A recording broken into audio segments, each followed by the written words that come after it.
co się wydarzyło. Temat jest gruby, no. Temat jest gruby. Stop? Stop, no. Pędzelek. Człowieka mamy. O kurde. Słuchajcie, i on leży tutaj, gdzie stoisz, Piotrek. On tak Tak. chyba jest ułożony. Tak, tak. Mariusz, słuchajcie, podejdźcie jeszcze bliżej okien. Pół metra jeszcze zróbcie rów. Tak jest. Zróbcie to i podejdziemy bliżej. Rękę jeszcze, ta ręka nie została. Jak już pakujemy całego, to już go pakujemy Dziecko. całego. Dziecko. 7-10 lat max. Nawet chyba nie.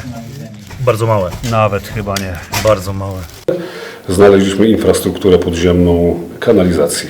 Kamionkowa kanalizacja z epoki wiadomo, dyktatorów. Niewielka rzecz tak naprawdę historyczna, ale zaczęliśmy odsłaniać, może coś wokół się znajduje. Po około 2 godzinach pracy na kolanach, przesiewając wręcz piasek, sprawdzając całą infrastrukturę tą podziemną, kolega trafił niestety na czaszkę.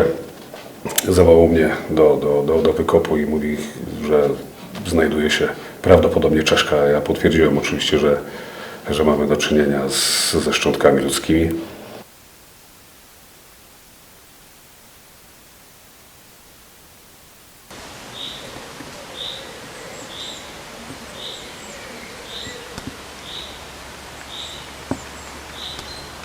Podczas prac nie znaleźliśmy najmniejszego śladu ubrań, śladów sprzączek, guzików. Nie było kompletnie nic przy pierwszych szczątkach.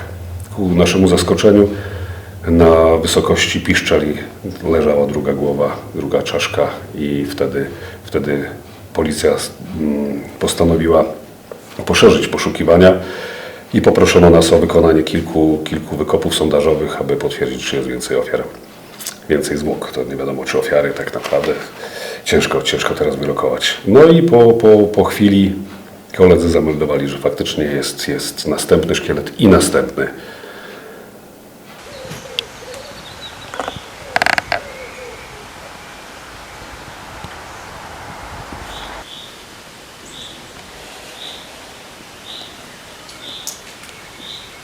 Nigdy nie spotkaliśmy się w tym miejscu z takim znaleziskiem.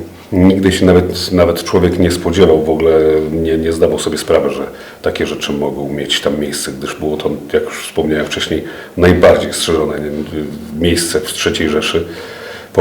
Po wojnie Rosjanie przyjęli też to miejsce i też wydawało mi się to niemożliwe, żeby centralnie pod podłogą jeszcze budynku. Niezwykłe znalezisko, wszyscy zachodzili w głowę, cóż się mogło tam wydarzyć. Z prawdopodobnej przyczyny śmierci szukaliśmy właśnie elementów wyposażenia i nic, kompletnie nic. A belemnity to są takie skamieniałości. Dziwne. Nasi członkowie są i doświadczonymi poszukiwaczami i są młodsi, którzy nigdy nie mieli do czynienia z ekshumacjami przy zwłokach. Ja już miałem wielokrotnie okazję pracować przy ekshumacjach i no wrażenie jest piorunujące, dlatego że to nie są żołnierze. To są osoby cywilne. Ludzie coś wykopią, od razu na złom.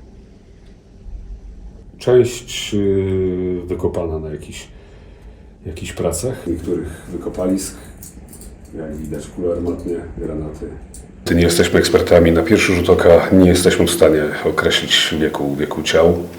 Nie wiemy, czy one mają 50 lat, czy 5000 lat. Nie mamy zielonego pojęcia. To dopiero wykażą badania szczegółowe. Ani nie wiemy, czy byli spokrewnieni, czy też nie. To tylko i wyłącznie badania specjalistyczne to wykażą.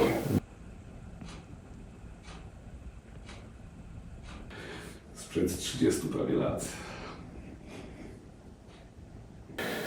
Jest to przełomowe odkrycie, dlatego że jest to niezwykłe miejsce,